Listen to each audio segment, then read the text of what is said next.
with Scott Allen. Hello, I am your host, Scott Allen, and this is Phronesis, Practical Wisdom for Leaders. If the topic is leadership, I'm in. I've spent more than 20 years in the field teaching, learning, writing, and questioning.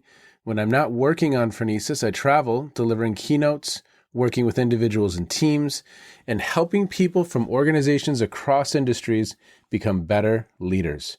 Want to learn more? Visit me at scottjallen.net.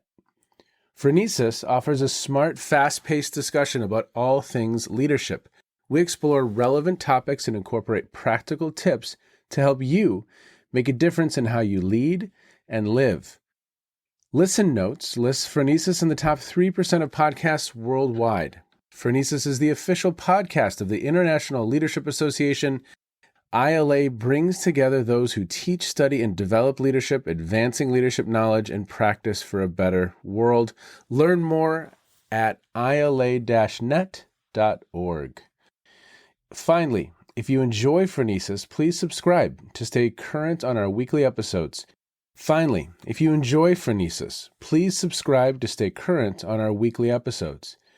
you find an episode that resonates, please share it with your colleagues and friends. And if you want more content, subscribe to my newsletter, The Leader's Edge. The link is in the show notes. As always, thanks for listening. And now, here's today's show. Okay, everybody, welcome to a special edition of Phronesis, Practical Wisdom for Leaders. We're live at the ILA, right? We're here. 25th anniversary, so this is exciting. And there's people in the room. I've never had this. It's always just been me staring into a Zoom screen, like alone in my basement. This is what happens when you invite Celina, Caesar, Chavannes to your podcast. Like, we bring the rain a little bit. It'll be fun. It'll be different. We are going to have we're going to have a good time. I'm excited for this. So, okay, I'm going to introduce you first, and then we're going to jump into our conversation. That sound good? 100%. Okay, Celina Caesar Chavannes is a business consultant, coach, and international speaker who currently serves part-time as the Senior Advisor, EDI Initiatives, and Adjunct Lecturer at Queen's University. Her memoir, Can You Hear Me Now, was published in 2021.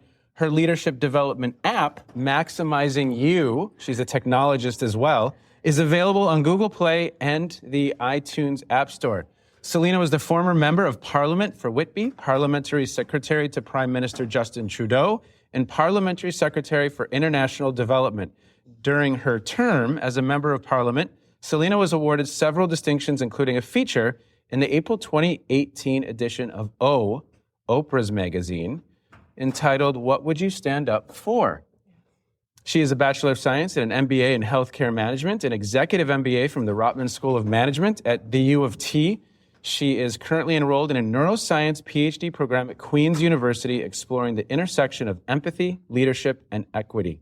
Celina is also a Deepak Chopra certified health and meditation instructor and bases much of her work on Ayurvedic principles, self-awareness, and development. Before politics, Celina founded Resolve Research Solutions, Inc. This research management consulting firm provides research, consulting, and education services to organizations seeking equity and advancing progress for those with multiple intersecting identities. She can be followed on all social media platforms at I am Celina CC. You can learn more about her at www.celinacc.ca. Thank you for being here. Oh my God. High five. Okay, we've got a live audience. This has never happened before, so thanks to all of you. Thank you. Okay, can we get a little bit of a round of applause for yourselves? Okay, nice. I feel more comfortable now. Yes, okay. Oh my God. We had this wonderful pre-conversation, and so I'm excited to jump in and have this dialogue now. Yeah. This is your first ILA conference. I've been to a couple other ones. Oh, you have? Yeah. Okay. I came in and did my thing and fly out, but this is the first one that I'm here for the full session. Okay. Yes. So we're going to kind of go there in a little bit and, Okay. and just get some of your impressions, which I'm excited to Yes. have, right? I And want to hear my opinion. I know, it's good stuff, you all. It's very, very Okay. good stuff. As an individual who's kind of coming into our organization with fresh eyes, it's very, very important, her perspective. And so now, however, I was saying to you that one of my favorite quotes, and people who've listened for a while will know this quote, but It's Bob Hogan. He said, "Who you are is how you lead. Who you are is how you lead."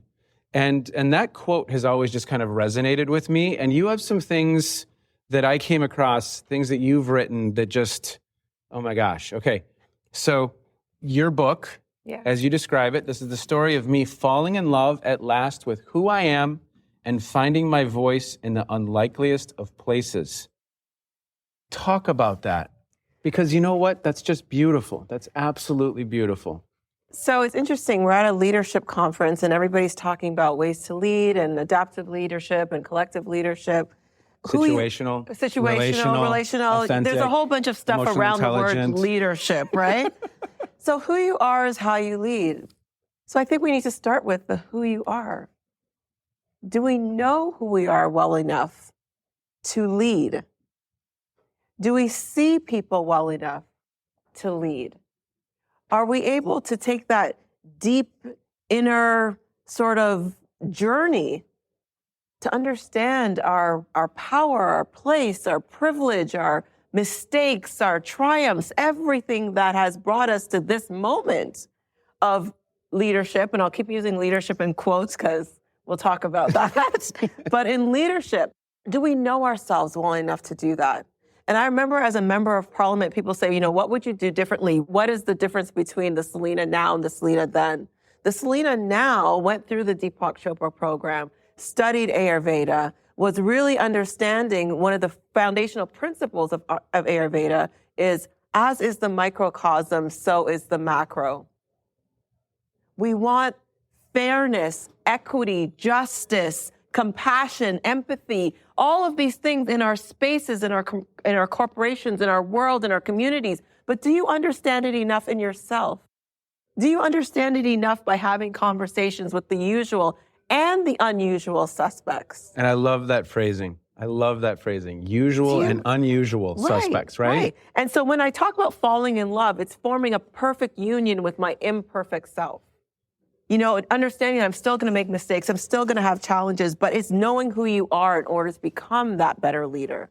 I'm going to continue to use it in quotation marks, to become that better leader. And what does that mean? Okay, you said something there you said a few things there but the last thing I can remember.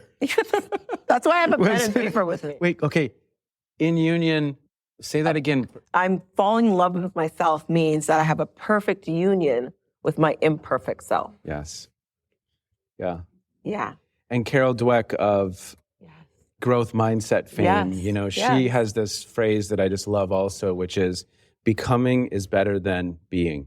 Yeah. And so I think oftentimes for me, if who you are is how you lead, and we could put in some other words there, who you are is how you parent, who you are is how you partner, who you are is how you coach or teach. I mean, we could put some other words at the end of there, right? But if that's the case, and each one of us are imperfect, who are we becoming? And are we in an active process of becoming better versions of ourselves, right? Well, that's the intentionality around it, right?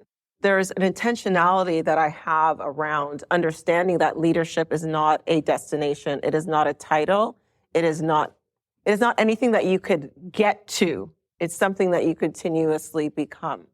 And there's a couple of points here. Is that one, sitting as a member of parliament with appointed as parliamentary secretary to our prime minister, essentially being the right-hand person of the leader of a G7 country, and knowing full well, as the only Black female member of parliament in the 42nd parliament from 2015 to 2019, that your title does not protect you. And your value has never been determined by your title. And so if you use only the title of leadership or the title of leader or the title of whatever that title is to determine the value that you bring or the things that you do in this world, knowing that you're going to make mistakes, knowing that you are imperfect.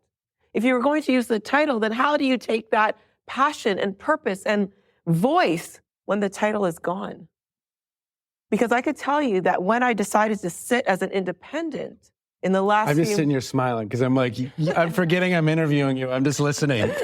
I'm sorry for interrupting. Keep going. Keep going. This is going to be the best interview ever. Let me just say, because in that last dying moments of the 42nd Parliament in March of 2019, Most Canadians in the room would understand what happened. There was the SNC-Lavalin scandal. There was all these scandals happening. And I decided at that moment, nobody had known the interactions that I had with the prime minister. Nobody knew about it, and it was never going to be public. But then there was a situation where there was this public apology that he gave. And this is not to bash the prime minister or to do anything related to our political views. But I want you to understand what happens with leadership sometimes. Is that at that moment, he was giving this public apology, and he said, my door of my office is open to everybody. It's free for you to walk in. And I had 2 interactions with him within the 2 weeks prior, which I knew that was untrue. And I sat with my phone and Twitter or X or whatever you call it now, I have no idea. But I sat with my phone and I'm like, click send. Tell them the truth. Tell them the truth. Click send. And then I'm also thinking, if you click send, it'll ruin your career. You will never work a day in this country again. Leadership. When you press send and that title goes away, who are you? Who are you when that title disappears in one fell swoop? Or when I say, I will stand with her, I will stand with the former Minister of Justice and Attorney General of Canada, first Indigenous woman to do so.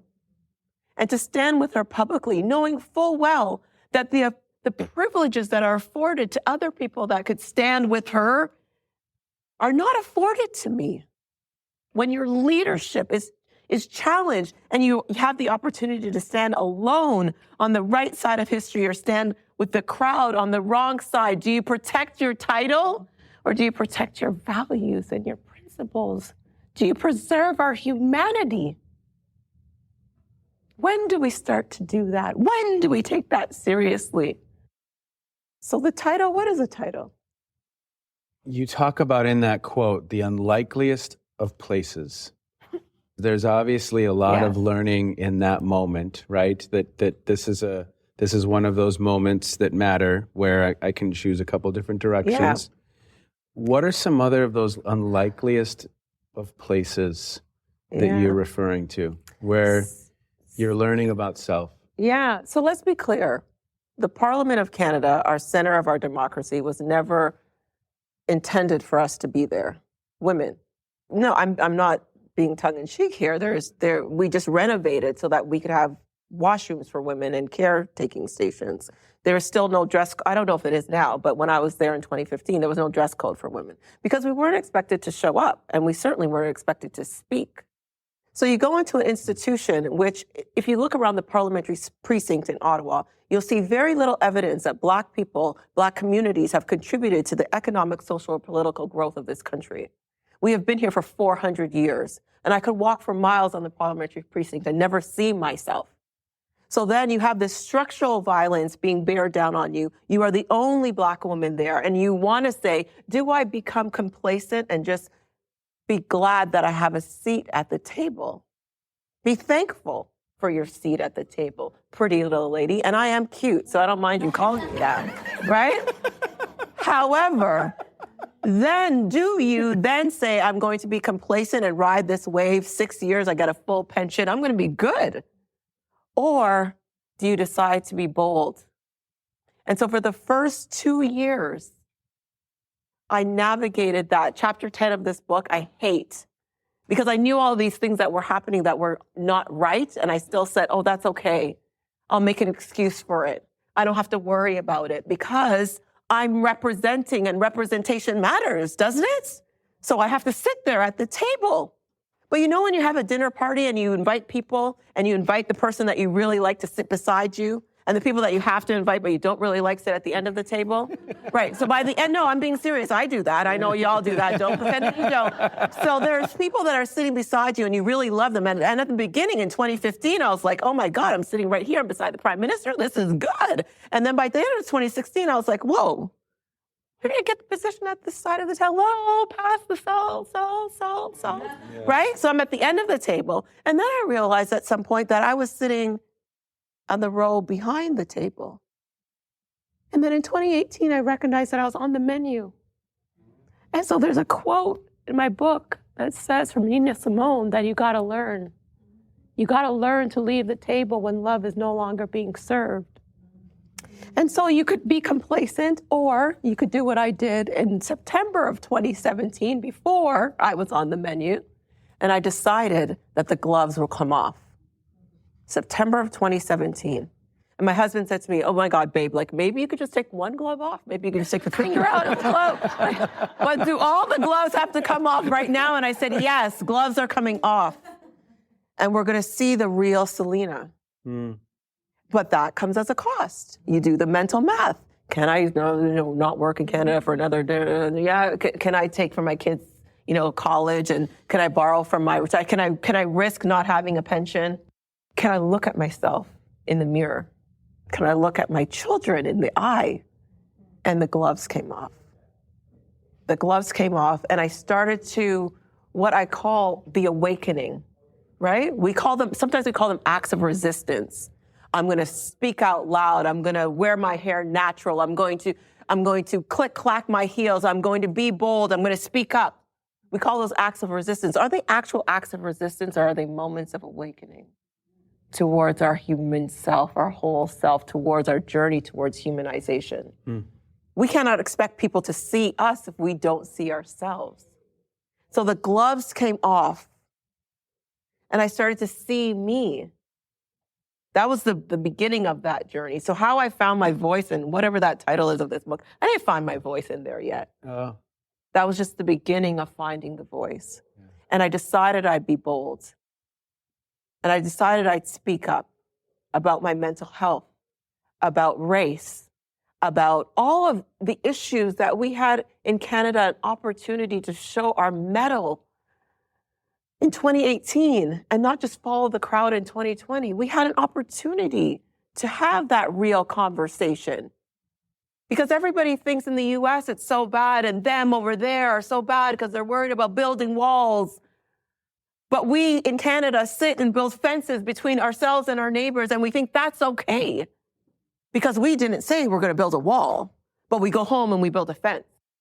And we sit beside each other in office spaces and in rooms, and we don't even say hello. We don't even treat each other with the dignity that we should. And we want to write legislation and regulation that is supposed to impact 37 million people, especially the ones that we don't want to leave behind. But we cannot sit with the person beside us and treat them with dignity.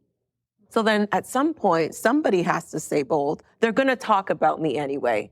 I might as well give them something good to talk about.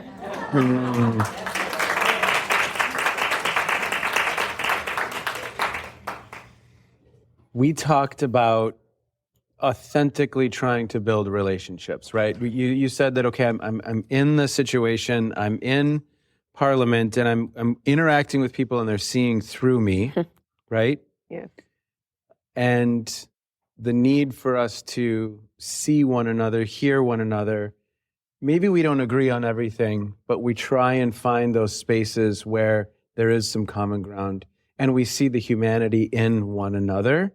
We stay curious, we stay humble in our curiosity, and don't walk in thinking, I have it all figured out, I have the solution, I am right, my worldview is correct, but let's co-create. Yeah. Talk a little bit about that. If I may, I'll introduce the concept of why I keep leadership in quotes, right? Because a very interesting book by a philosopher called Michael Foucault.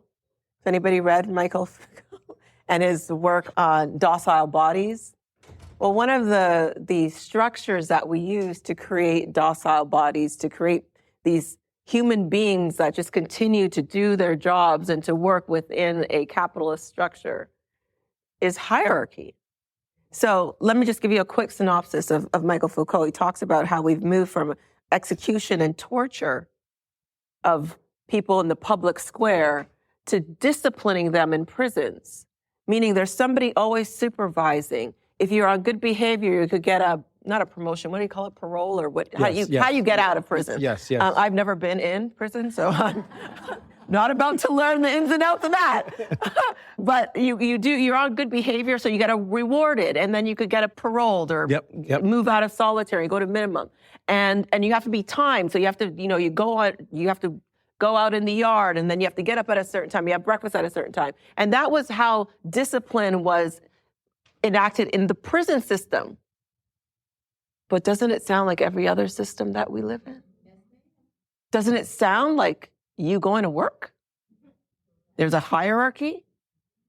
Somebody says, oh, you're doing well today. You're going to get a promotion. You could move up the ranks. But make sure you watch that Scott shows up on time. But Scott, you have to like self-supervise your own self. Gotta get to work on time. I can't leave before 5 o'clock because somebody will see me. But I'll see when Celina leaves early. So these mechanisms that we use to create docile bodies, we recreate when we think we're trying to foster liberation. So when I think about the title of leader, it still creates that hierarchical mindset because there's a definition that we understand around leader. So you could have these collective leader or what were the other titles? So we have, just real quick, we have adaptive, transformational, situational, authentic, emotionally intelligent. We've got servant, adaptive. They are all leader. At the end of the day, they all have a leadership root. They're rooted in a structure that people know is hierarchical. So then how do we start to change that? How do we start to even remove the barriers that exist in our language that prevent us from actually connecting and finding our way to humanization? And when I think about this more broadly in some of my dissertation work, it's around saying, how can we democratize justice as a mechanism for our humanization? Would you talk about that? Yes, how can we remove those barriers that exist between us that prevent us from connecting on a human level? And sometimes it is just ourselves, the language that we use, the biases that we have, the inability for us to have those conversations with the unusual suspect. Because we want to sit here and talk about, let's leave no one behind. Let's make sure that what we're doing is leaving no one behind in our journey towards the Sustainable Development Goals or our journey towards X, Y, or Z. But are the people that you are so concerned about part of the conversation that you're having? Are you seeing them? The worst feeling I ever had as the leader, as the right-hand person to the leader of a G7 country, is that people didn't see me. They didn't see my humanity. They would have conversations with me because of my title. I'm not going to apologize about understanding that as parliamentary secretary to the Prime Minister, I got that position not because of who I was, my intellectual prowess, the fact that I was running research studies on neurological conditions. I was co-chairing Canada's first national epidemiology study on neurological conditions. I was understanding the scope, impact, risk factors for things like Alzheimer's, Parkinson's, and epilepsy. I wasn't there for that purpose. I was there for the socially constructed identities that have nothing to do with my humanity. I was there because I have dark skin and I have breasts. And it was in that moment that I realized, oh my God, it had never dawned on me as starkly as in that first year of 2016 as parliamentary secretary. I was like, oh my God, would y'all come take a look at this? Y'all come take a look. I'm Black. Yeah, wow. Y'all come take a look at these. And he put them together. I was like, I'm a Black woman. Oh my God, I'm a Black woman. It was so apparent because in that first year, and I want people to Google it, like the receipts are all out there. In that first year of our administration, Trudeau got a lot of flack for talking more to international media. So he was like really out in the international audience. Everybody was loving him. It was the greatest. It was a great time. I was loving it. Everybody was loving it, right? Canada is back, right? As a parliamentary secretary to a minister, any minister, you are the right-hand person of that minister. So, Scott, if I'm your parliamentary secretary, you're going left, I'm going right. You're going north, I'm going south. We're trying to spread the message of Canada in the biggest way possible through having these people who will assist. I don't mind assisting the prime minister. I'm cool with that. That's a pretty good gig. But then I look back, even what was happening, it wasn't even like that I had to look back. That's why I said chapter 10 is, I just want to tear it all out of my book. But even when I look back, I was like, this is interesting. He's been to like 1 million countries globally. I was invited to 3 events, international events. And they were all related to Black community. Child, imagine living through that. Everyone went, I was like, yes, I lived through that. And it was the state dinner, the White House state dinner with Obama, but I was not invited to the dinner. I was only invited to the South Lawn. Probably the only elected official that was not invited to the dinner. Then the opening of the African American Museum and the National Museum. I sat behind Oprah. That was cool. It's not bad. Again, not a bad gig, right? Then to the inauguration of Akufo-Addo in Ghana. Those 3 events. And it was when I was actually like landing, because there was a shuffle as we were in the air coming back from Ghana. There was a cabinet shuffle. And I knew that I was going to resign as parliamentary secretary to the prime minister. I knew I was going to resign because I saw it. And then when I was landing, I was like, where does our humanity go? Where does our humanity go in these moments? When did we stop seeing each other? I don't even know if I'm answering the question right now, but when did we stop doing that? No, you are. When did we stop having the dialogue that says, look, I will never wear a jacket like that. I will never wear a jacket like that. I mean, look at me. You're doing just fine with style, yes. I'm sorry. But I don't need to diss Scott. I mean, Scott clearly has his own style. I have my own style. And we could come to common ground with the fact that we have our own style, as opposed to me saying never. Yes. And Scott saying never. And in our mind, we've now closed off any kind of possibility of us having a meaningful dialogue where I could show up. I could be 100% of who I am and not have to worry about Scott saying, well, I mean, really, Celina, at least you got to go on the prime minister's plane. I mean, get thicker skin. Why are you being so sensitive? I mean, everybody would love to have done that. And maybe that is true. That is all well and true. But the point is, but a lot of things can be true at the same time. Yep. And a lot of things could be true and still be very hurtful and dehumanizing. And a lot of things could be true and still make you feel at the end of this journey so small. So small. So small that you spend the rest of your life studying humanization. That you spend the rest of your life trying to understand the mechanisms of dehumanization as to develop a praxis towards humanization that others could follow. Talk about some of that work with the Ph.D. Would you? To better understand. So there are parts of your brain that become lit up or are activated when you are presented with images that, if you're asked the question, is this person human or is this person like an animal? Can you put them in that category? There are parts of the brain where you'll hold up the same picture and say, do you like this person or do you not like this person? Different parts. So dehumanization and liking people are not the same parts of your brain, right? So you could dehumanize groups, but I have a Black friend, Celina. That is that whole, but I have a Black friend, right? So I could like her, but the rest of y'all, So when I talk about tokenism and dehumanization, there is different forms of dehumanization. First of all, I won't get into all of that.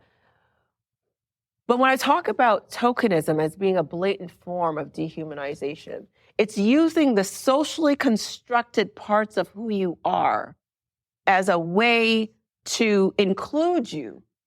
But just use you. But you're not actually including me at all. You're putting me up as window dressing. And that's called mechanistic dehumanization, where you're not even seeing, at least with animalistic dehumanization, I put up this picture and you say, well, this person might be an animal. Or some kind of way in which they're grotesque or there's something about them that you don't like, but you still see parts of their humanity. With mechanistic dehumanization, you don't even see them. They're a cog in the wheel. They're a means to an end. So with tokenistic dehumanization, what I want to argue is that that level of dehumanization means that we say, now let's look at the company here, Scott. What we got? We got a woman over there. Yeah, that's great. We got 50% of those. Do we have any blacks? Yeah, no. We could hire Celina. We'll get her in. Yeah, and then we get a black and a woman. We get a 2-for-1. And she has like that mental health thing. So does that cause as a disability? We'll check that box too. How is that supposed to work? And when we think about the future of work, when we think about the fact that the World Economic Forum said by 2025, we would have lost 85 million jobs and gained another 97 million. Where is that 12 million gap going to come from? How are we going to realize that 12 million?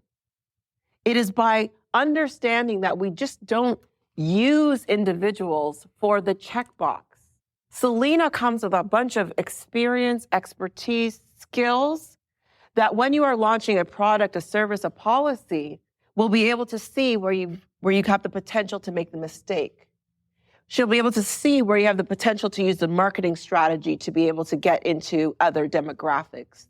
She'll have that cultural sensitivity that you might not have. It's not good or bad or right or wrong, but you might not have it that allows you to have success. It is the complementary stories. So you have the diversity, but the engagement, the ongoing, intentional, interactive engagement with that diversity, having the conversations with the unusual suspects is where you start to get inclusion. And then in that complementary system that is inclusive is where you start to build the programs where you can have equity. And you could really start to democratize justice. Because the goal of everything that we are doing or what you're doing in this conference shouldn't just be about getting to the leadership. So what? So what your company's bottom line increases because you've taken a few leadership courses? So what your community organization is able to then get funding and grants and whatever? At the end, it's more than just about the collective. Who is the collective? What is the collective in that leadership? It's about maintaining our humanity. It's about understanding that we cannot. It's never been about you or me. It's always been about us. But who is the us that we're talking about? The us that we go home and have dinner with? The us that we're comfortable with? The us that we're okay with because, we like that one. They're not too contentious. We like that one. They're palatable. I tolerate. You know what you tolerate? Spinach. You don't tolerate people. So when we talk about humanization or democratization of justice as a mechanism for humanization, when we really talk about removing those barriers, most often the barriers exist in the people that you call leader. So good luck. Good luck with leaving no one behind. And when you think about who is going to be left behind, and one of the reasons I'm so passionate about this is because the people who are going to be left behind look like me.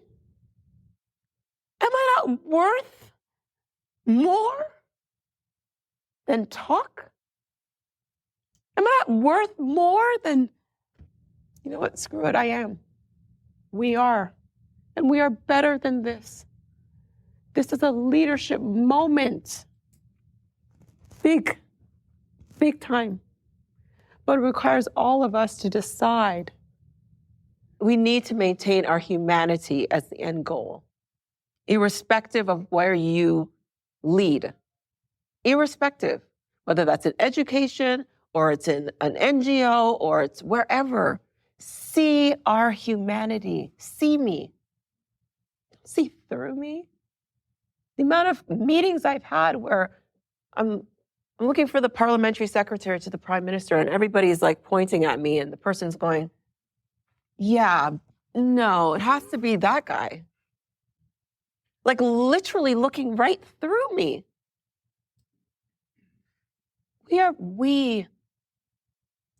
We, humanity is better than this. What are some things that the simplistic question is do, but what are some ways that you think about shifting that system? How do you think about that question? So I'm going to use Robert Livingston. Oh. Yeah. Robert Livingston wrote this amazing book called The Conversation. It's an incredible book. It's incredible. Has everybody read the book? Like The Conversation by Robert Livingston?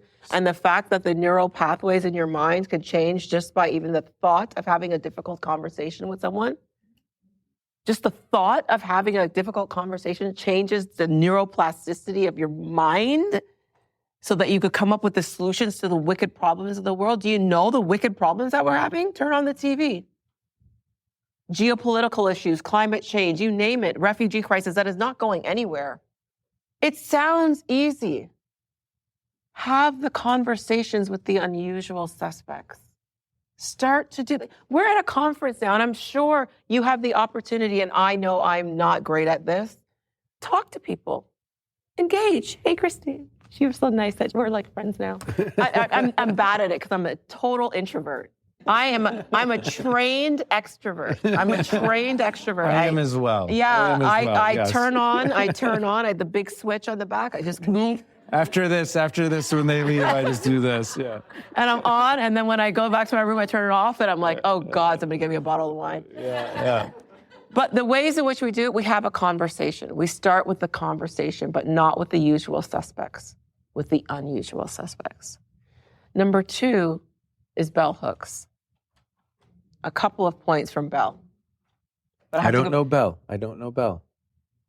Whoa. So no, I'm teach me. No, hold on. Woo!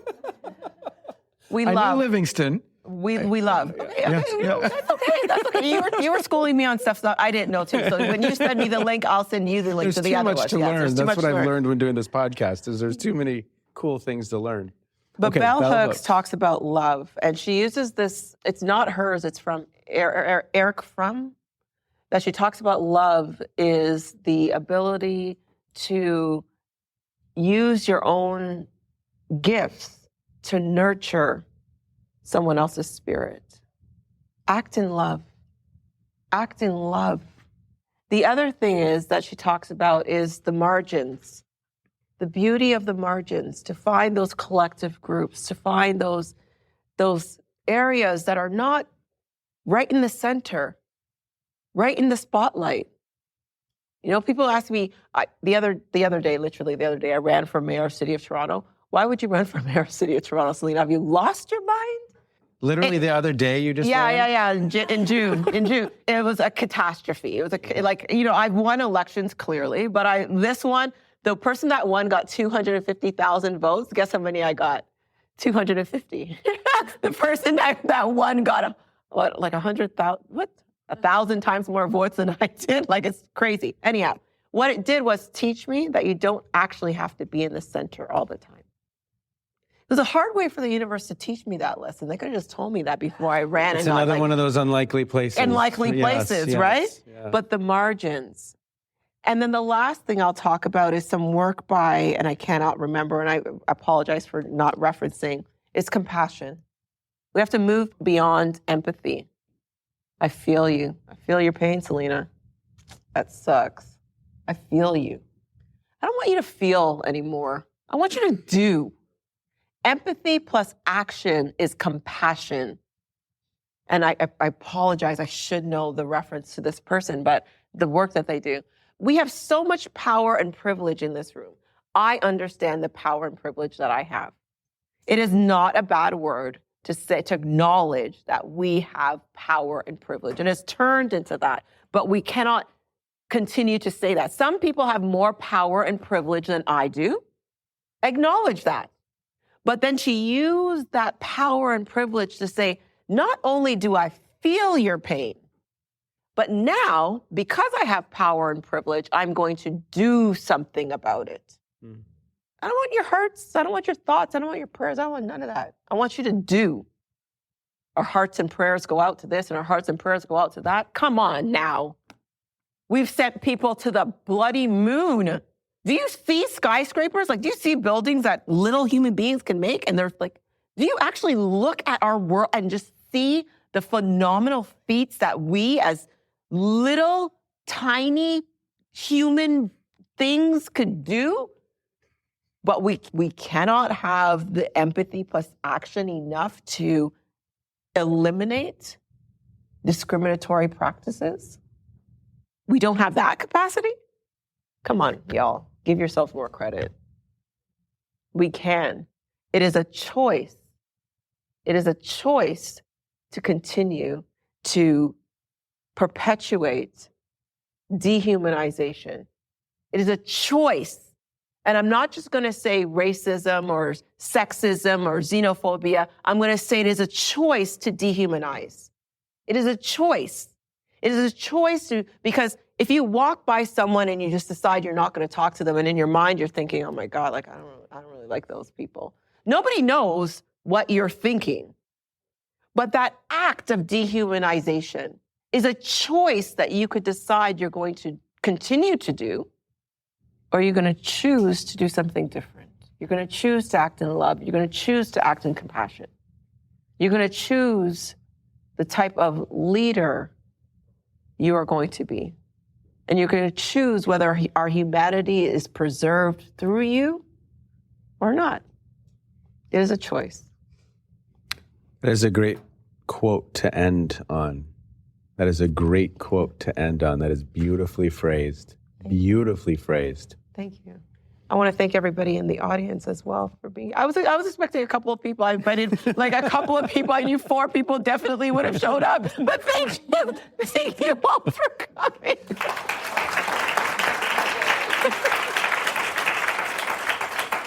So, Celina, I always end the podcast. I always end the podcast by saying, what have you been reading or consuming, or what's caught your attention in recent times that listeners might be interested in? I'll put some links to some of the resources that, I did a conversation with Robert Livingston on the podcast. Awesome episode. Yeah, that man has so many just wonderful phrases. Awesome. One of them was that just sticks out to me was, when it comes to mental gymnastics, most of us are Olympic athletes. Child. It's beautiful. But again, he just has so many phrases like that throughout that book that are so captivating. So I'll put links for listeners into the show notes. But is there something, it could have to do with what we've just discussed. It may have nothing to do with what we've just discussed. But is there anything that's caught your attention recently? So I'm reading The Warmth of Other Suns by Isabel Wilkerson. Yeah. So she wrote Caste, of course, Ava DuVernay doing the origins, and there's just so much. But it's interesting because my dissertation is on looking at the experiences of Black women who leave corporate and go into entrepreneurship. And I used a lot of quotes here. The experiences, I want to understand whether they are actual experiences, are they acts of resistance, or are they moments of awakening? And because the largest growing demographic in North America of entrepreneurs are Black women, I want to understand whether entrepreneurship is a proxy for our humanization. So are you looking for entrepreneurship? Or are you looking to be your own boss, to be whole, to be those kinds of things? And the reason why I bring up The Warmth of Other Suns is that in the book, Isabel Wilkerson talks about the fact that the great migration of the U.S. from 1915 to 1970, people coming from the Jim Crow South and going to the North, including Canada, or to the West. And she says in the book that this was the first great migration of African Americans in America. 2, it was the first time that this mass exodus happened and African Americans did not have to ask permission. And third, it was a way for them to find humanity, to find their humanity in this great migration. I'm wondering if the exodus of Black women from corporate is the second great migration. Where else are we going to go? We can't go north any further. It's cold up there, y'all. Like, and I own a goose jacket. It is real cold. But where are we going to go? So is this the second great migration? To not have to ask to leave, to find our humanity. And so that's what this is a question of what I'm reading. I should just answer the question. I'm reading the book, but it's great. It's so much insight in that book into how I'm living my life. Thank you. That was like the third person I invited, and she came to me. Is that what's happening here? And so I read a lot. I'm reading like at least 15 books at the same time. I'm reading books that are not even released yet because people send it to me and I kind of like edit and like say, do something different because I don't like how you phrase this into that. But whatever. I give unsolicited advice all the time. The Warmth of Other Suns. Went back and reread the Gettysburg Address and I really like just reading and then going back and looking at different things. I'm reading Bell Hooks, all of Bell Hooks and Patricia Hill Collins, also reading Michael Foucault's work as well, because I think he gives us a good understanding of structures and how the system actually works as it should. So don't complain. Don't try to change yourself to fit into it because it was never designed for you. So good luck with that. That's it. Final question. I know that you are a major Prince fan. Favorite Prince song of all time? Let's go crazy. Let's go crazy. Let's go crazy. I've made major investments to see Prince, and he opened in New Jersey for the Coming to America tour with Dearly Beloved, and I actually thought I was going to pass out. Like, I thought I was going to die. And then he called the sexy people on stage, and I was like, shoot, he must be talking to me. So I went up on stage, and yeah. We'll name the episode When the Elevator Tries to Break You Down. Yes. Go crazy and punch a higher floor. Yeah. Okay, you all. Thank you so much for joining us today. I do appreciate it.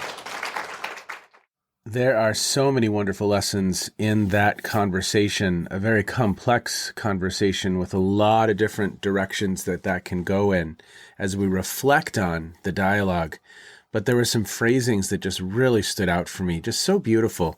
In perfect union with my imperfect self. This is the story of me falling in love with, at last, who I am and finding my voice in the unlikeliest of places. Conversations with unusual suspects. These are some phrasings. And of course, there's so much in that dialogue for each of us to pull. But for me, the practical wisdom is that there is learning and an opportunity to reflect, even in the most challenging situations, and an opportunity to learn and to make sense and better know ourselves. So, Celina, thank you so much for being with me. What a wonderful conversation. Thank you, thank you, thank you. And one reason I waited a little while, because that was recorded a while back at the ILA conference in 2023. But one reason that I waited to release this was because the call for proposals is open for 2024. The ILA conference this year will be held in Chicago. It's the 26th annual global conference, November 7th through 10 at the Hilton Chicago. So check that out. I'm going to put a link in the show notes, and that is a wonderful opportunity to engage in important conversations and learn and network and build relationships. So as always, thank you so much for checking in, everyone. Take care. Be well. Bye-bye. You have just finished another episode of Practical Wisdom for Leaders with Scott Allen. To contact me, visit scottjallen.net or send me a note at scott@scottjallen.net. I'm also on LinkedIn, so let's connect. If you have feedback, I'd love to hear it. And as always, thank you so much for listening. And now here's my daughter, Emily, with the outro.